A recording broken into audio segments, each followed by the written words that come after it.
Bienvenue, bonsoir à tous. C'est un plaisir de vous retrouver sur RTI 1. Dans l'actualité, ce lundi, le retour à Abidjan du président Alassane Ouattara. Il rentre d'un séjour qui a vu une rencontre avec son homologue français Emmanuel Macron au palais de l'Élysée. Ils ont parlé de coopération ivoiro-française, mais aussi de questions sécuritaires et politiques dans la sous-région. Le Maolid 2021 a été célébré dans la nuit d'hier par la communauté musulmane de Côte d'Ivoire. Cette date est le symbole de la commémoration de la naissance du prophète de l'islam. Elle se caractérise par des prières, des invocations et des prêches de rappel sur la vie exemplaire du messager de Dieu. La Côte d'Ivoire est bien présente à Ouagadougou au marché international du cinéma et de l'audiovisuel africain. Ce volet professionnel du FESPACO reste une vaste tribune de coopération entre les pays africains, les partenaires et les acteurs. La RTI est aussi très active à cette rencontre. La pandémie de coronavirus emporte un autre nom bien connu de la scène politique. Le général Collins Powell, secrétaire d'État sous l'administration Bush aux États-Unis d'Amérique. Merci de nous rejoindre sur RTI 1, c'est un plaisir. Il a regagné Abidjan ce 18 octobre. Le président Alassane Ouattara rentre d'un séjour en France. Il a eu une rencontre avec son homologue français Emmanuel Macron au palais de l'Élysée. Au cours de ce dîner de travail, les deux chefs d'État ont évoqué les relations de coopération entre la Côte d'Ivoire et la France, ainsi que des questions régionales et internationales, notamment la situation politique au Mali et en Guinée. Nous sommes au lendemain de la commémoration du Maolid, la date anniversaire de la naissance du prophète de l'islam. La nuit d'hier a donc été marquée par la prière et aussi des invocations pour la communauté musulmane de Côte d'Ivoire.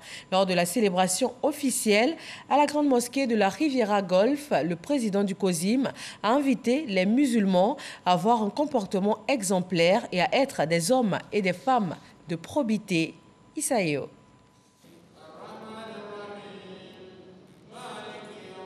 Lecture coranique, prière et invocation à Allah ont marqué la commémoration de la naissance du prophète Mohammed à la grande mosquée de la Riviera Golf. Chaque année, un thème est retenu pour édifier les musulmans dans leur comportement de tous les jours.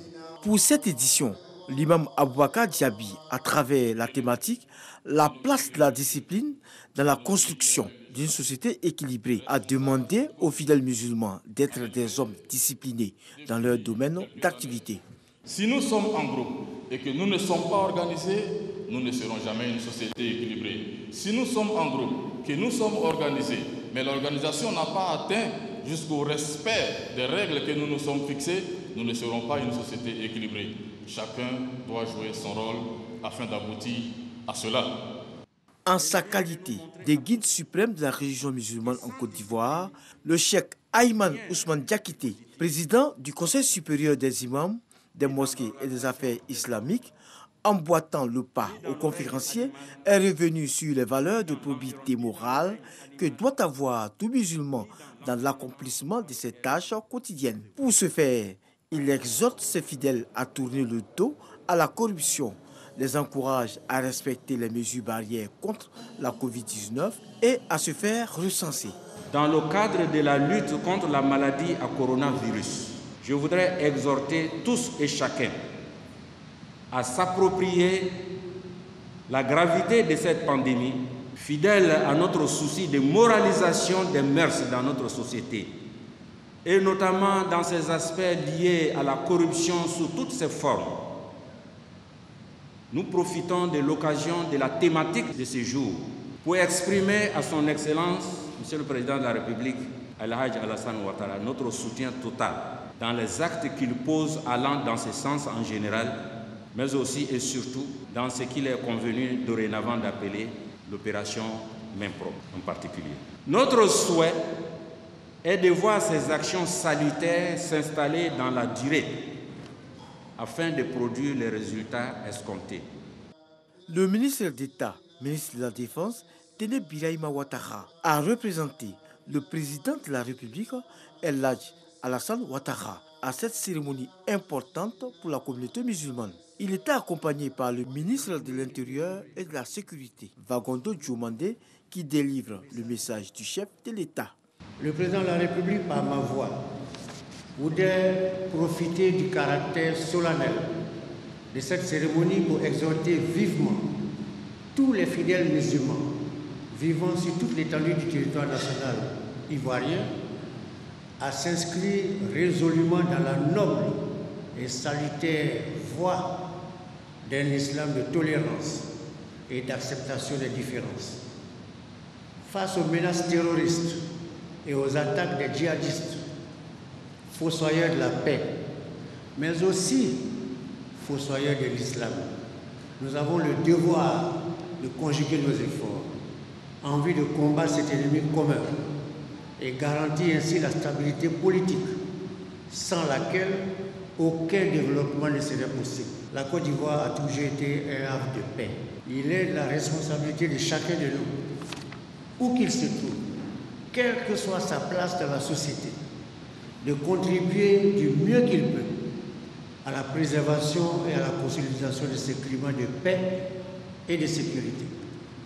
Cette commémoration de la naissance du prophète Mahomet a été l'occasion pour les fidèles musulmans de prier pour la paix et la cohésion en Côte d'Ivoire. On reste dans la mouvance du Maolid avec une tournée dans des communes de la zone sud d'Abidjan. À Marcory, Koumassi et Port-Boué, notamment, les guides religieux ont entretenu les fidèles sur les valeurs de l'homme qui a marqué l'histoire de la religion musulmane, le prophète Mohammed. Bintou Pekele. Dame Leila Diko, volontaire pour la cause des enfants, offre aux tout-petits des cadeaux. Bienvenue au Maolid des enfants, célébration de l'anniversaire de la naissance de Mohammed, prophète de l'islam. Moment au cours duquel les enfants sont encadrés et maintenus dans de bonnes dispositions. J'ai eu des dîners et des voitures. Je me sens heureuse. Je suis très heureuse pour avoir les cadeaux comme cela. Après les nuits de Maouloud, on retrouve beaucoup d'enfants perdus. Donc on voudrait vraiment contribuer un temps soit peu, voilà, pour aider les parents aussi à maintenir les enfants. Au quartier Adjoufou, dans la commune de Port-Boué, la même célébration. La cour de l'école primaire publique BAD est prise d'assaut par le groupe Djamatou Zikr Asbouna Laou pour célébrer cette nuit. Cheikh Imam Dosso invite les fidèles à l'amour et à la paix. À la mosquée Aloul Baït, située 100 mètres plus loin, toujours au quartier Adjoufou, l'heure est au cantique d'adoration après la prière.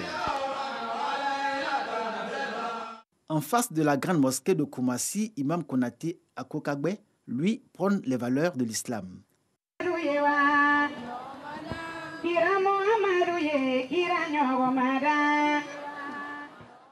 Dans une ambiance de fine lumière, les fidèles musulmans célèbrent ainsi le Maoulid par des cantiques qui magnifient le prophète Mohammed, l'homme qui a marqué l'histoire de l'islam par sa mission empreinte de valeurs et d'enseignements. Merci à Jeanne Toubé pour ce commentaire et on met le cap sur la mosquée historique de Kong. Elle est désormais classée patrimoine mondial de l'UNESCO et elle a aussi accueilli les musulmans pour la célébration du Maolid. Les guides religieux et les fidèles ont prié pour une vie à l'image de celle du prophète. Des prières se sont également élevées pour une Côte d'Ivoire plus solidaire. Kader Sogodogo. Retour au Bercail pour les filles et fils de Kong. La mosquée historique de la localité, désormais patrimoine mondial de l'UNESCO, a refusé du monde. Cette année, le Maouloud est placé sous le signe de la solidarité. À Kong, la célébration du Maouloud est une affaire de famille. Les Sanogo pour cette édition sont au devant. Toute la nuit, l'imam Bassiri Sanogo est revenu sur la vie du prophète, un modèle de piété à suivre pour tout bon musulman. Les émissaires du directeur général du port autonome d'Abidjan, le parrain, et le patron de la cérémonie, le ministre d'État Téné Birahima Ouattara, ont compris tout le sens de cette célébration. Que ces prières, Inch'Allah, nous permettent de vivre dans la paix. Nos parents ont prié pour toute la Côte d'Ivoire, pour toute la communauté musulmane, pour que la paix, qui est notre bien le plus cher, soit toujours dans nos esprits et dans nos cœurs. Chants et danses sont tolérés pour ce jour spécial. et les disciples de Mahomet le Messager ne s'en sont pas privés.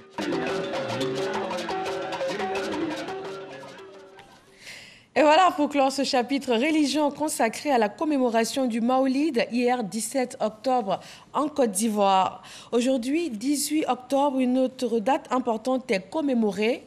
C'est le 106e anniversaire de la naissance du premier président de la Côte d'Ivoire. Félix Houphouët-Boigny est né en 18 octobre de l'année 1905. À cette occasion, une messe d'action de grâce en sa mémoire a été célébrée à la paroisse Saint-Jean de Cocody. Le président Félix Houphouët-Boigny est décédé le 7 décembre 1993. Autre décor, on parle maintenant du Fonds de développement du transport et de l'énergie. Il a été créé à l'issue de la 36e session de la CEDEAO en 2009. Où en est aujourd'hui ce fonds? Les mesures annoncées en 2009 ont-elles été respectées? Des réponses dans ce reportage signé Jean-Marc Djadji. Représentation permanente de la communauté économique des États de l'Afrique de l'Ouest à Abidjan-Cocody. Une trentaine d'experts d'institutions gouvernementales réfléchissent sur un consensus régional des taux de prélèvement applicables en matière agricole, minière et énergétique. Objectif, rechercher des financements pour le Fonds de développement du transport et de l'énergie FODET de la CEDEAO. Il a été requis en 2016 que des consultations nationales soient organisées en vue de définir un consensus sur les taux qui seront appliqués dans le financement de ce FODET-là. L'atelier répond non seulement à l'objectif d'avoir la position de la Côte d'Ivoire sur les taux qui ont été proposés, mais aussi de se prononcer sur les projets de directive portant organisation du FODET. Une initiative du ministère délégué auprès du ministre d'État, ministre des Affaires étrangères, chargé de l'intégration africaine, en collaboration avec la CEDEAO. Il s'agit pour les participants de faire le bilan des actions menées pour alimenter cette organisation. La création du Fonds de développement du transport et de l'énergie a été entérinée par la 36e session ordinaire de la conférence des chefs d'État et de gouvernement au Nigeria le 22 juin 2009. Le ministre-gouverneur du district autonome des montagnes, Albert Flandé, continue la concertation afin de mener à bien sa mission. Il vient de rencontrer les directeurs régionaux et les forces de défense et de sécurité de la ville de Mans. F. Boué. Le ministre-gouverneur du district autonome des montagnes poursuit ses concertations afin de bien mener sa mission. Après la rencontre à Abidjan le 2 octobre dernier avec les ressortissants de la diaspora, c'est au tour des directeurs régionaux, directeurs départementaux, chefs de services publics et parapublics, ainsi que les responsables des forces de défense et de sécurité exerçant dans le département de Mans, d'échanger avec le ministre-gouverneur à la salle de conférence de la préfecture de Mans. Il nous a présenté véritablement l'institution qui va diriger pendant ces années qui arrivent. Et donc c'est avec joie que nous avons véritablement vu au cours de cette rencontre un homme engagé. Nous sortons vraiment édifiés, mais également rassurés qu'avec monsieur le ministre-gouverneur à nos côtés, nous allons atteindre d'autres objectifs. Nous, en tant que forestiers, nous avons la mission de supervision, de préservation, mais également de protection des forêts, de la faune et des ressources en eau. C'est ce que nous avons expliqué de façon sommaire au ministre-gouverneur qui a pris acte et il nous a promis de nous rencontrer incessamment pour que nous puissions égrener ensemble les difficultés, mais surtout les attentes de façon spécifique. Nous leur avons déroulé la feuille de route et donc je pense que la mission qui nous a été confiée va se réaliser dans de très bonnes conditions parce que les uns et les autres nous ont exprimé leur disponibilité. Cela ne nous étonne pas parce que le chef de l'État, dans sa logique de faire en sorte que le développement aille le plus loin possible dans les populations, nous a donné cette feuille de route et donc elle est partagée par les uns et par les autres. Le ministre-gouverneur s'est aussi entretenu avec les acteurs des médias et de la communication travaillant dans le département de Mans. En marge de ces rencontres, Albert Flandé a visité les locaux qui vont abriter les services du district autonome des montagnes. Nous quittons Mans pour Korogo. Le ministre de la Communication a offert des équipements professionnels aux radios de proximité. Un matériel qui vient renforcer les capacités opérationnelles de ces médias proches des populations. Et le ministre de la Communication les a engagés dans la lutte contre l'incivisme routier dans la région du Poro. Eugène Atoubé. C'est une nouvelle approche dans la lutte contre l'incivisme routier dans la région du Poro. L'engagement des médias locaux suscité par le ministre de la Communication et celui des Transports. Et ce sont les radios de proximité de Korogo qui vont donner le ton. Sinaï FM, Radio Peleforo, Gon, Tropique FM, Albayan, Satellite FM reçoivent du matériel informatique de pointe, ordinateurs et imprimantes. Cet équipement, offert par le ministre de la Communication, des médias et de la francophonie, vient en renforcement du matériel technique de ces radios. L'objectif est de disposer de l'équipement adéquat pour les différentes productions radiophoniques dans le cadre de cette campagne contre l'incivisme routier dans le Poro. Ça nous engage encore plus à doubler d'efforts et à accompagner vraiment le ministère des Transports dans la sensibilisation qu'il veut faire à l'endroit de la population de Korogo. Des accidents de circulation qui deviennent vraiment récurrents. Et nous, hommes de médias radio de proximité, notre devoir, c'est d'accompagner le gouvernement. Les productions des médias locaux dans le cadre de la campagne de lutte contre l'insécurité routière seront essentiellement des messages de sensibilisation en langue locale et diffusés à l'intention des populations de la cité du Poro. Ces messages sont la déclinaison de ceux élaborés dans la stratégie globale de communication pour la campagne nationale contre l'incivisme routier que mène le ministère des Transports. Le ministre en charge de ce département et celui de la communication attendent des radios bénéficiaires qu'elles apportent à la lutte contre les accidents de la route dans la région du Poro une contribution significative. Bien avant même de recevoir ces moyens, ces radios, dans un véritable élan citoyen, ont commencé à faire le travail de sensibilisation en adaptant les messages dans les différentes langues qui sont parlées ici. Korogo s'est doté d'un comité local de sécurité routière à la faveur du lancement en août dernier de la campagne sur l'incivisme routier dans le Poro. Les dernières statistiques de cette région indiquent que le nombre d'accidents a considérablement baissé, passant de 74 à 50% de janvier à juin 2021. Nouvelle école primaire et nouvelle école maternelle dans les villages de Tenkodogo et Kupela. Le directeur de cabinet du chef de l'État a félicité les élus et cadres de Boisflé pour la formation des citoyens bâtisseurs d'une Côte d'Ivoire forte. Le reportage de Kwadio Kwame. Accueil chaleureux et délirant pour le directeur de cabinet du président de la République, d'une population fortement attachée à sa tradition. Ces écoles, nées de la volonté du député Kodesiaka, permettent aux enfants de construire leur avenir des citoyens accomplis selon la vision du président de la République. Je voulais dire aux enseignants qu'il faut que nous travaillions ensemble désormais. Parce qu'ils sont enseignants, ils sont plus proches de nos enfants que nous-mêmes.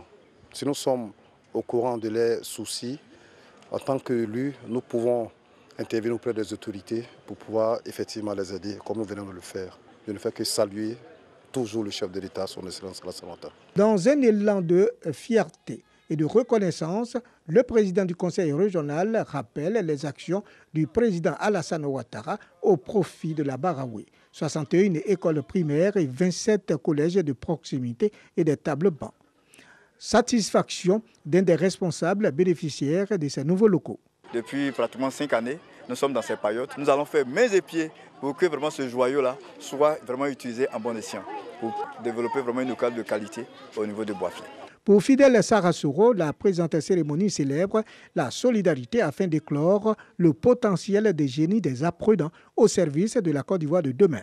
C'était une belle initiative, un développement local, un prolongement de l'action de l'État au niveau local. La priorité, évidemment, c'est l'école, c'est de créer les conditions pour que les élèves puissent acquérir la connaissance, puissent acquérir l'éducation afin de pouvoir construire notre beau pays qu'est la Côte d'Ivoire. Des kits scolaires au nombre de 3000, des tables bancs et du matériel didactique ont été offerts aux dirigeants des différentes écoles avec l'appui de la ministre Mariatou Kone. L'Union des femmes des différentes localités et le président du comité d'organisation ont souhaité le soutien de Madame la Première Dame pour l'autonomisation des femmes, la construction d'un collège de proximité, l'obtention des pièces administratives pour une population installée en ces lieux en 1933.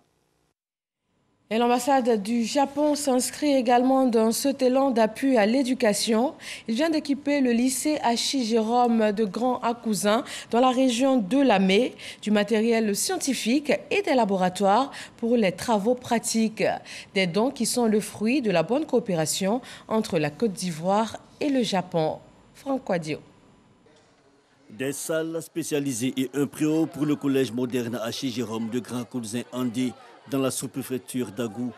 Un don du Japon remis aux populations par son Excellence Kiramitsu Hideaki, ambassadeur près la Côte d'Ivoire. Et je suis en présence de Florence Hachi, représentant le Premier ministre Patrick Jérôme Hachi, qui a reçu les clés de l'ouvrage. Un soulagement pour élèves et enseignants. C'est avec grande joie que nous recevons ces salles spécialisées qui vont nous permettre d'accomplir les différentes tâches que nous avons à faire avec les élèves pour leur permettre de mieux comprendre et assimiler les leçons que nous allons dispenser. Nous remercions infiniment le Premier ministre, M. Hachi Patrick, pour ce don, qui s'est battu pour qu'on ait ce don. Il s'est battu pour avoir le collège, il s'est battu pour nous donner le matériel, il s'est battu pour équiper l'école. Et nous allons lui faire plaisir. Au nom de la communauté éducative, la directrice régionale de l'éducation nationale et de l'alphabétisation explique que ce don favorisera l'enseignement de qualité avec des outils pédagogiques et des commodités mieux adaptées. Des ouvrages d'un coût de plus de 60 millions de francs CFA. Reconnaissance alors exprimée au nom du Premier ministre par son représentant. Mesdames et messieurs les enseignants, je sais pouvoir compter sur vous pour y donner des enseignements scientifiques de qualité au bénéfice des enfants de cette région. Chers élèves, chers enfants, je vous invite à tourner le dos à la paresse, à la tricherie, pour vous engager véritablement dans le travail, dans ces salles spécialisées et dans ce collège. Cette cérémonie représente une étape importante dans l'approfondissement des relations amitiées et de partenariat entre nos deux pays. Ces installations de ce collège serviront longtemps au développement du capital humain chez les jeunes dont dépend l'avenir du pays. 2 salles spécialisées et un outil de renforcement des infrastructures d'accueil. Une action qui vient en appoint des initiatives du Conseil régional matérialisées déjà par la construction d'un lycée et de 24 collèges de proximité dans les localités de l'Amé. Dans l'actualité sanitaire, le point de la maladie à coronavirus en Côte d'Ivoire pour ce jour.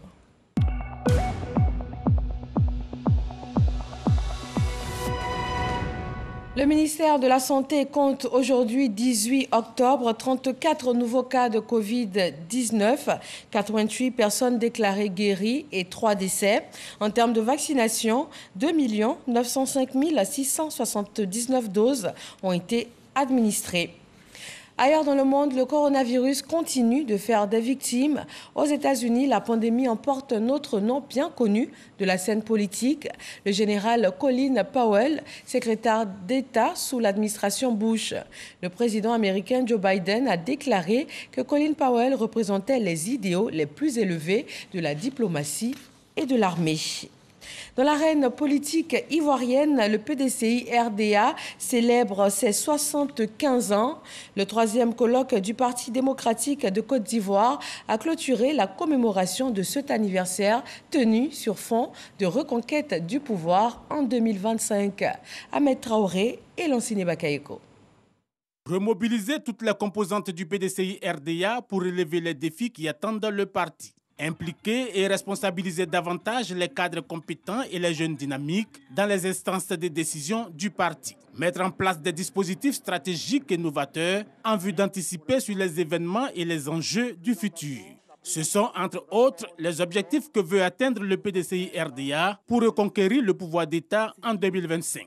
D'où la mise en place de ce colloque qui symbolise les 75 ans du parti.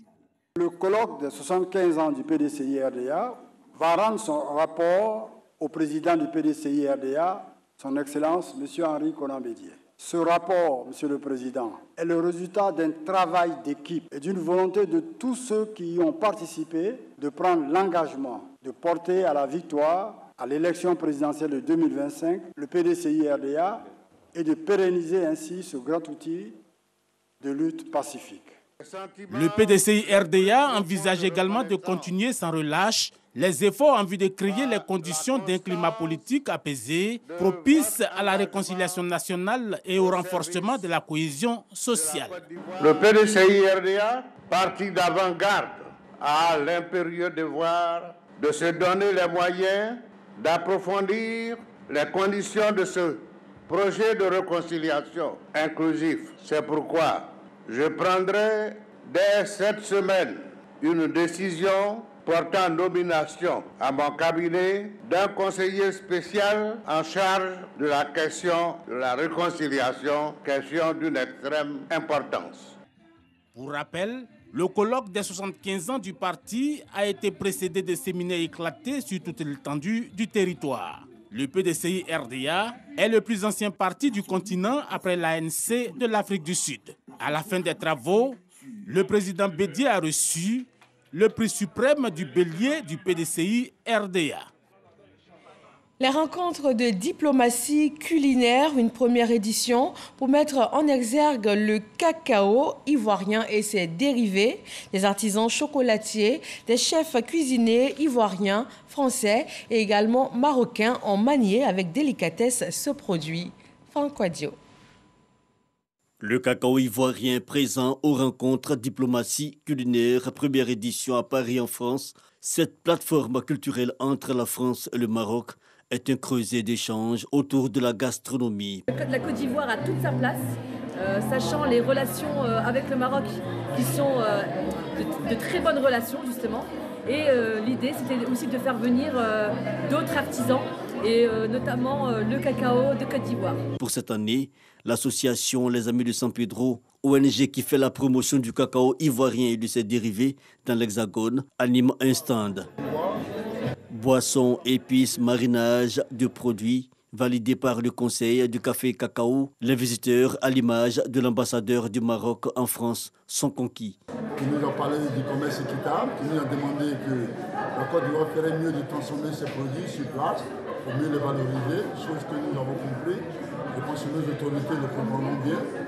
Aujourd'hui, nous sommes en train de faire la promotion de nos artisans afin qu'ils puissent avoir de la visibilité en France et en Europe. Ce salon de 2 jours est une initiative de l'Association marocaine des rencontres diplomatie culinaire qui a mobilisé une vingtaine de grands chefs cuisiniers de France et du Maroc.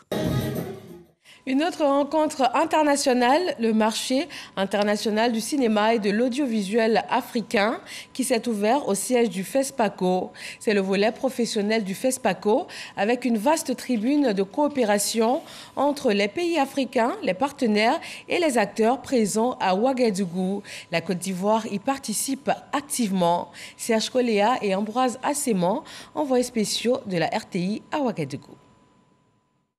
La Côte d'Ivoire marque sa présence au MICA, le marché international du cinéma et de l'audiovisuel africain.